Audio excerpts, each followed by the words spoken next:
பொதுவாகவே தமிழ் சினிமா என்பது பெரும்பாலும் தமிழ் சமூகத்தின் தமிழ்நாட்டின் உண்மைகளை மறைத்து எடுக்கப்பட்டிருக்கிறது. 1918ஆம் வருடம் வெளியான ஃபர்ஸ்ட் தமிழ் சினிமாவிலிருந்து கவனிச்சாலே நமக்கு இந்த உண்மை தெரியும்.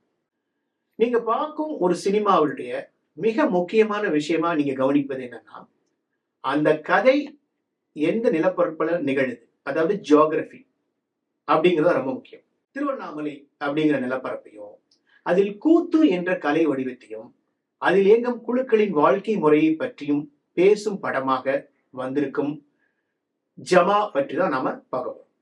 தமிழ் சினிமாவின் இந்த அரைகுறை தனத்திற்கு நேர்மாறாக வந்திருக்கும் படம் என ஜமாவை நம்ம தாராளமா சொல்லலாம்.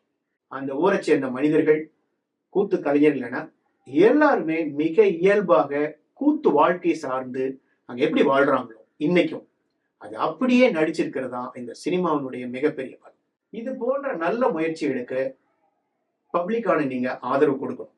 அப்பதான் இதை மாதிரி படம் எடுக்க வர ப்ரொடியூசர்ஸ், டைரக்டர்ஸ் தைரியமா முன் வருவாங்க. இது மாதிரி நிறைய சினிமா வருவதற்கும் தமிழ் சூழல் ஒரு நல்ல வாய்ப்பா இருக்கும். இந்த மொத்த டீமும் சேர்ந்து மீண்டும் ஒரு பிராக்டிக்கல் அண்ட் கிளாசிக் சினிமாவை தர வாழ்த்துக்களை சொல்லிட்டு, பெட்4 சினிமா சேனலை லைக் பண்ணுங்க, உங்க ஃப்ரெண்ட்ஸோட ஷேர் பண்ணுங்க, சப்ஸ்கிரைப் பண்ணுங்க. மீண்டும் அடுத்த சினிமா ரிவ்யூ சந்திப்போம். தேங்க்ஸ்.